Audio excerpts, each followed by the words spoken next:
What is going on, guys? It is Ahmed, and good morning to everybody. I'm here in the pre-market today to actually just share some information with you guys about a company that is potentially going to be getting FDA approval today, January 22nd, and that is Aurinia Pharmaceuticals. They are going to actually be looking to get FDA approval for a medication for lupus nephritis, and that is Voclosporin. So I'm going to be discussing this today in more detail.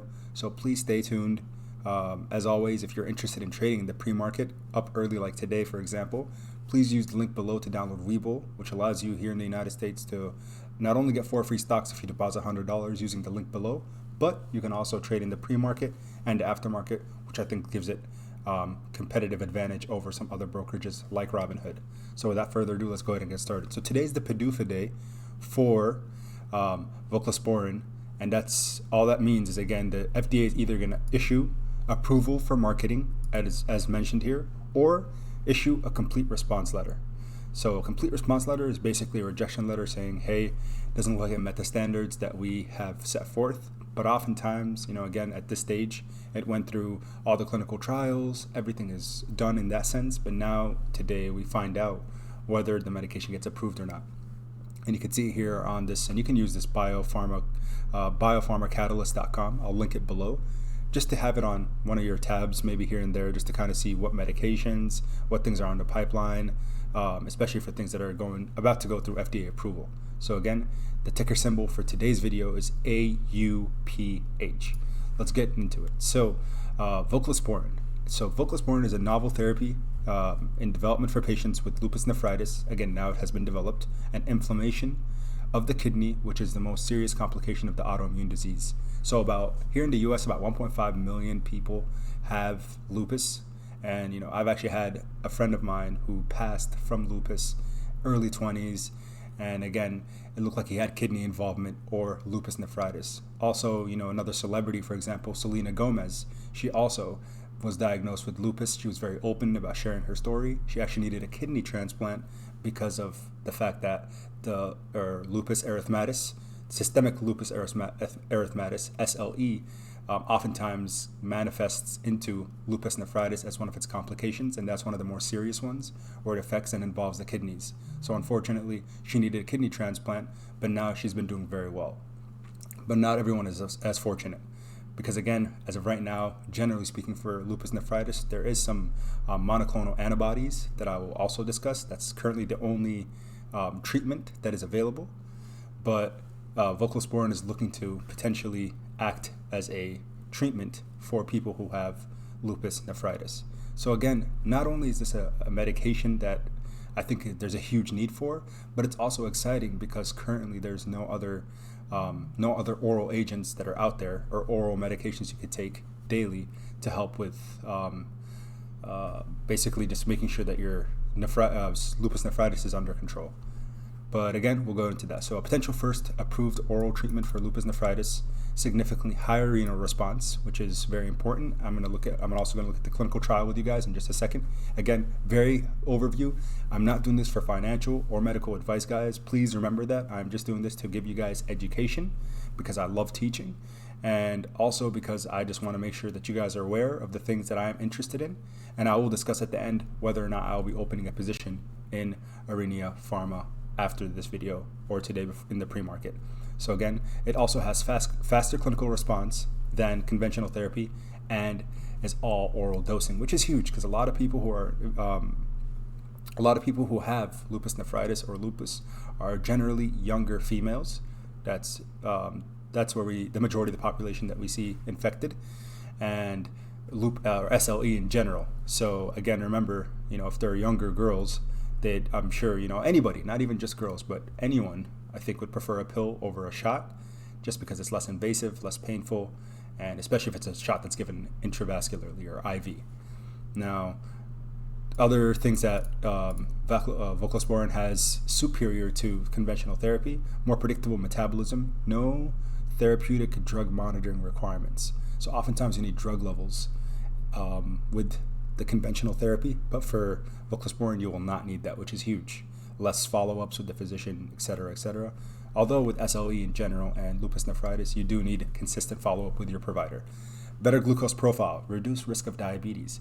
So oftentimes we see metabolic effects with these kinds of medications. Calcineurin inhibitors in general, again, or immunosuppressants, they tend to have very unfavorable side effects, and voclosporin is no different. So remember that, guys. This has still pretty significant side effects, and its side effect profile is something that I will be discussing in a little later in the video. And then increased potency and improved lipid profile.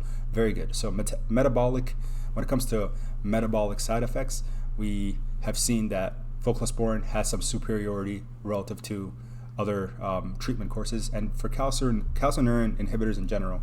So they're often used for kidney transplant patients, for example. There's cyclosporin, there's tacrolimus, other agents that are under the same medication class, but they all have very, very bad side effect profiles, especially some even have very bad side effects in terms of nephrotoxicity. So basically really bad for the kidneys. So that's another thing that we need to consider. Now, what is the current therapy that has been approved? And that's through JSK is the manufacturer, and that is Benlysta or belimumab. It's so hard to say those words. Monoclonal antibodies. Even as a pharmacy student, before I became a pharmacist, I remember learning about these monoclonal antibodies, and I was like, man, tough to pronounce, but it's important to understand. So again, this is a medication that is currently used, IV and subcutaneous routes. So again, intravascularly or under the skin, in the fatty tissue, not in the muscle. So that's the two forms of current administration. It looks like overall, I looked a little bit into it, not in too much detail. Personally, I haven't had any patients that I've seen on this medication, but it looks like it does have FDA approval, and it's gained approval back in 2019. So it's been out for almost a couple years now in children 5 and older. I'm very happy that they have found something that can potentially help. But again, this is a monoclonal antibody, and so it's not considered a calcineurin inhibitor. It's not under the same class, but a lot of these medications work. Again, when we think about autoimmune diseases, these help with those kinds of diagnoses. Now, the trial, a randomized controlled double-blind placebo-controlled trial. So basically, again, the gold standard for research is we always want to look for those things in a trial. Randomized, double-blind, placebo, anything that goes through FDA process, it has to be this gold standard. But if we go down and look at the results, so you can read through, this is just the abstract, but please do your full research. There's you can go find a full article under Science Direct, or you can go on PubMed, where again, it's just the hub of all things medical articles, etc. Clinical trials, clinicaltrials.gov is also another good website. But again, for this one, for voclosporin, the results suggested here that the addition of low-dose voclosporin to mycophenolate, another immunosuppressant, and corticosteroids, and we know steroids are also immunosuppressants. So it wasn't that voclosporin was used as a single therapy, rather it was augmented with some of the other conventional therapies that are used, other immunosuppressants, corticosteroids, and mycophenolate. Therapy for active lupus nephritis results in a superior renal response. So the kidneys do better compared to mycophenolate, mofetil, and corticosteroids alone. But higher rates of adverse events, including death, were observed. We have to really focus in on that.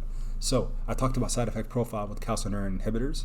So although we saw better outcomes with the participants' kidneys in the studies, it seems like, again, because of the poor side effect profile and adverse effects, including death, more were seen in the active treatment group than the placebo group.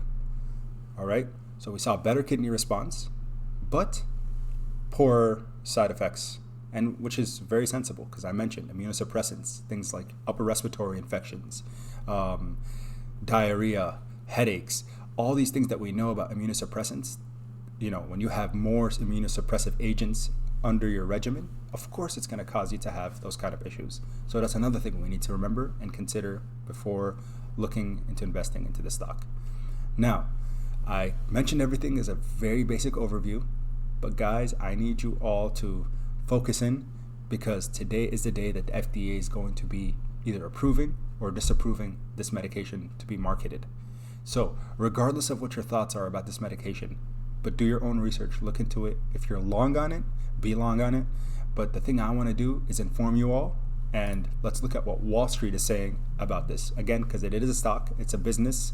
Pharmaceutical companies are looking for financial gain. Not only are they doing that, but they're also looking for things that are in the interest of a patient. They have scientists, people who go through the R&D process to develop very good pharmaceuticals that can help treat certain conditions. The keyword there is treat.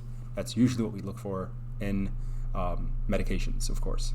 Not cures, unfortunately, but mainly treatments. So if you could see here, a lot of people are saying it's a buy, guys. A lot of these guys from H.C. Wainwright, we know how reputable they are. BTIG, everyone, 20, 26, 21, 26, 30, 30, 20.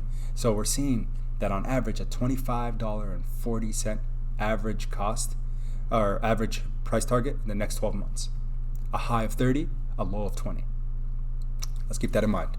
So Wall Street believes, and that's because I'm sure these analysts did their due diligence. These are people who are probably biotech analysts that go in and they break these things apart. They read every single detail about the trials, the financial statements, everything that I don't necessarily do.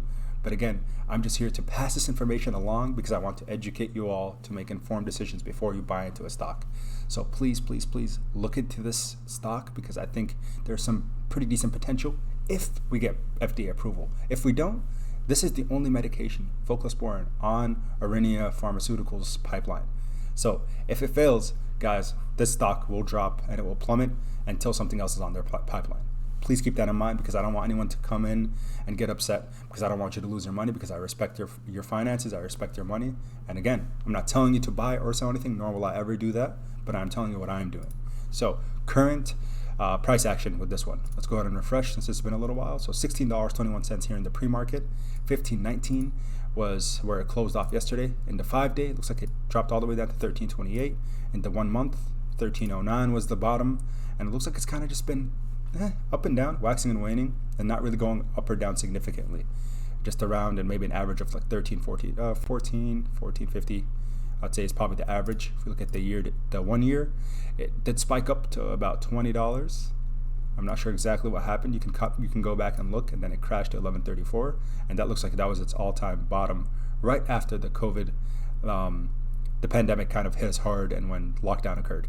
So it did find its bottom around $11.34, and since then it's went up, probably a decent. Let's see. Let's just go ahead and get you guys an exact value. 33%. So again, it didn't really have its crazy run up, which is pretty exciting if you ask me, especially for those of us who are anticipating this FDA approval. And over time, if we look at the max or 5-year, nothing too crazy. So again, what I want you all to focus on is the price now.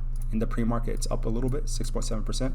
Earlier it was at 17.22, and of course I didn't want to establish a position then, but I will be 100% transparent. I did buy not too many shares. I think it was under 30 shares, something just very slight, because again, if FDA approval doesn't go through, this stock is going to hit rock bottom.